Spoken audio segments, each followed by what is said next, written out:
Despite being released in 2004, The Sims 2 has a large, passionate fan base that actively plays the game. These Simmers are quick to defend Sims 2 and to point out flaws in The Sims 4. So, is The Sims 2 better than Sims 4? That's a hard question to answer because it really depends on the player and what they prefer. Either way, I've come up with 3 reasons why Sims 2 might be the better Sims game. Real quick, if you're looking for a great deal on PC, PlayStation, Xbox, or Nintendo games, then look no further than Instant Gaming. With discounts on a wide range of titles, you'll be sure to find something that you love. Plus, when you purchase through my link, you're supporting my channel. Don't forget to enter my monthly giveaway at Instant Gaming for a chance to win a game of your choice. So if you'd rather win it instead of buy it, check that out. Both links are in the video description. Now let's get to the good. Let's just start off with one of the biggest reasons Simmers return to Sims 2, time and time again. The Sims 2 offers a rich and immersive gameplay experience that sets it apart from The Sims 4 in several key ways. One of the standout features is its detailed and realistic animations, which bring the game world to life in a way that feels more authentic and immersive. From the way Sims prepares meals to how they interact with objects and each other, the animations in The Sims 2 contribute significantly to the overall sense of realism and immersion. We've all seen those videos comparing the animations between the two games, and there's no denying it. Sims 2 is detail-oriented, grounded in realism, and honestly, it looks better. Another aspect of The Sims 2 that adds to its immersive gameplay is its challenging and engaging nature. Unlike in The Sims 4, neglecting Sims in The Sims 2 can have serious consequences, such as losing jobs, burning down houses, or other things like that. This requirement for active engagement and management of Sims' lives adds a layer of depth to the gameplay, making each decision and action feel more impactful and meaningful, which I feel like The Sims 4 is missing out a lot of. It doesn't really feel like there's any impact or a meaningful decision making. It's all just kind of there, all kind of happy-go-lucky, nothing really goes on.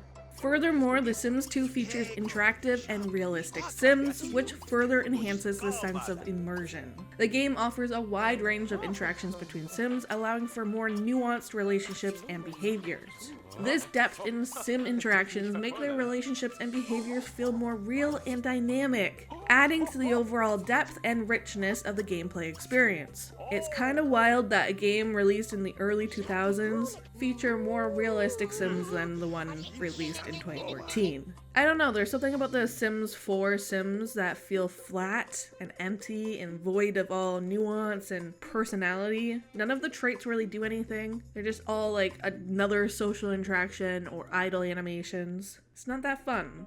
Our next point is that The Sims 2 really excels in providing depth in Sim interactions, like stated before. Another key feature of The Sims 2 would be the randomness that is included, that The Sims exhibit. Sometimes it's just so random. And all of this random events, like the therapist coming down, the social bunny, any of that happens automatically based on their needs or wants and desires or lack of, if you're not achieving it, it happens. It adds an unpredictability and depth to the game. It allows for more dynamic and realistic storytelling because now you have to react to these situations in ways that aren't predictable. You didn't know this was going to happen and now it's happening and you have to adjust. And all of this adds to the overall immersion and depth of the game. It sucks you in. You want to continue playing this storyline because you don't know how this will affect it. Like, let's say you're trying to achieve something and your sim has like a low social need and is consistently visited by the social bunny. Well, there's a storytelling opportunity there. You can become friends with the social bunny. You can lean into the antisocial behavior that you're already doing. It could be a fun little thing. Or on the flip side, you could lean the other way and be like, never again, let's never have that again, and make them a huge like party sim where they want to have friends now. It changes your goals in the game. I think that in The Sims 2, you also get a lot more social interactions that are available, which allows for a more nuanced relationship and behaviors. There's just like a lot more you can do. There's a lot more games you can do with each other. There's a lot more social interactions. Sure, I'm not the biggest fan of how the social interactions are laid out in this menu. Although I do miss the head, bring the head back. But yeah, there is a lot more to it. And having more social interactions means that you can create more complex and realistic relationships between Sims. You don't always have to do the same thing. They're not always the same animation. And it just makes the gameplay experience feel more authentic and engaging. Overall, The Sims 2 sim interactions contribute significantly to its appeal and longevity as a game, and it offers a more dynamic and immersive gameplay experience when compared to The Sims 4. The Sims 4 has faced criticism for its lack of open worlds and content, especially when compared to the past Sims games. Rightfully so. They shouldn't have done open world in Sims 3 if they weren't going to do it in The Sims 4, or at least open neighborhoods. At launch, Sims 4 was perceived as lacking in content and features, which it was, leaving the players with a sense of unfulfilled potential compared to the more robust offering of the past games. Like, aliens came in the base game of Sims 2, but they're behind a paywall in The Sims 4. Get to work. I think that in itself is a good example of the differences between the two games at launch. The base game at launch. Not to even mention the lack of toddlers and pools and hot tubs. Yeah, the limited content at launch contributed to the perception that The Sims 4 was not as rich or engaging as past Sims games, for sure. One of the notable drawbacks of The Sims 4 is the lack of open worlds. Now, The Sims 2 didn't have open worlds or open neighborhoods. Let me just get that right out of the way. The Sims 3 did. It had open worlds, which allowed for a seamless exploration of neighborhoods and environments, but The Sims 4 kind of restricts it to a smaller, isolated neighborhood, but you have to have a loading screen between houses in that same neighborhood. So this isn't really a point for The Sims 2